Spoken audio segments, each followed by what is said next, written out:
Gloire à Dieu, merci Jésus. Alléluia, merci Seigneur.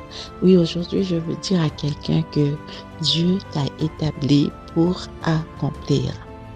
Je ne sais pas dans quelles conditions tu es venu au monde. Je ne sais pas dans quelles conditions tu vis aujourd'hui. Je ne connais pas tes combats. Mais je veux t'encourager et te dire, oui, que tu es né pour accomplir de grandes choses.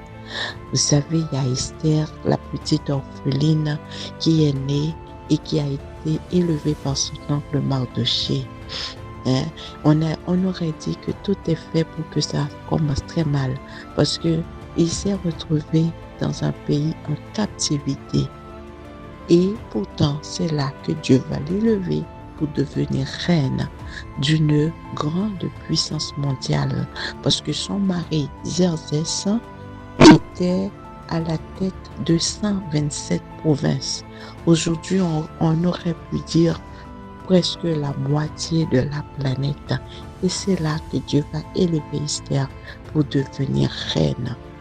Pourquoi Dieu l'a élevée? Parce que Esther était née pour délivrer le peuple Israël qui était mis à prix dans ce pays. Amen. Donc, Esther, malgré les soucis qu'elle a connus dans son enfance, elle était née pour accomplir une grande destinée. Alléluia. Donc on a vu Joseph également qui a perdu sa mère très jeune et son père, pour compenser l'amour maternel qui lui manquait, l'aimait beaucoup et le distinguait parmi les autres.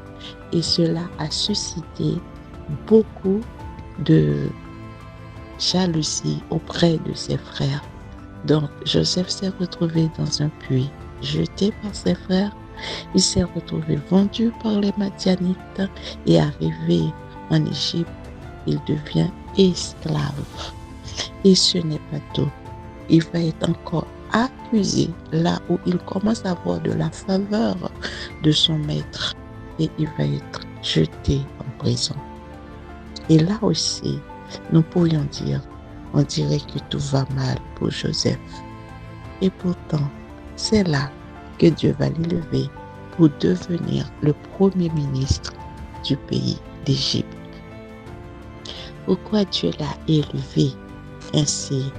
Parce que Dieu voulait montrer qu'il est le roi de toute la terre. Il a élevé Joseph pour pouvoir délivrer son peuple de la manière la plus honorable. Amen. Gloire à Dieu.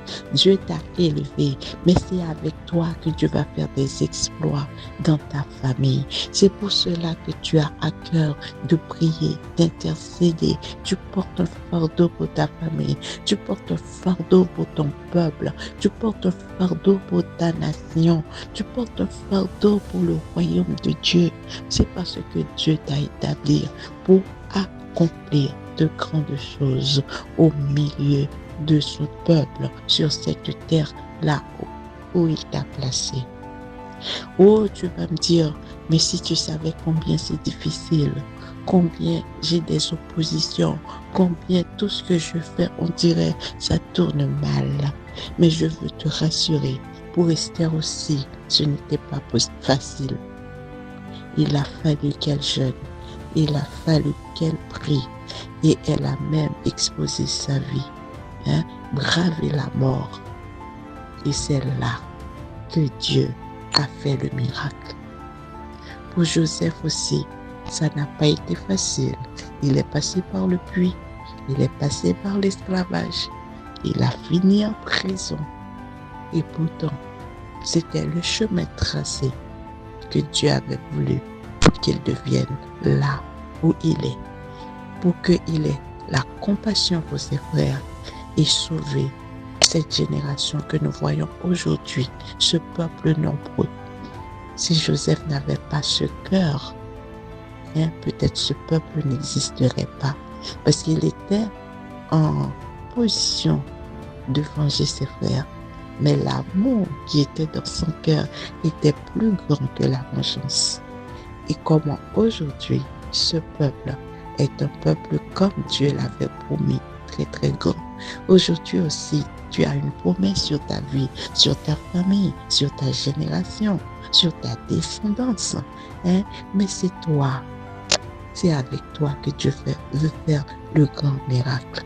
Oui, tu es né pour accomplir de grandes choses. Alors, sois courageux, sois courageuse.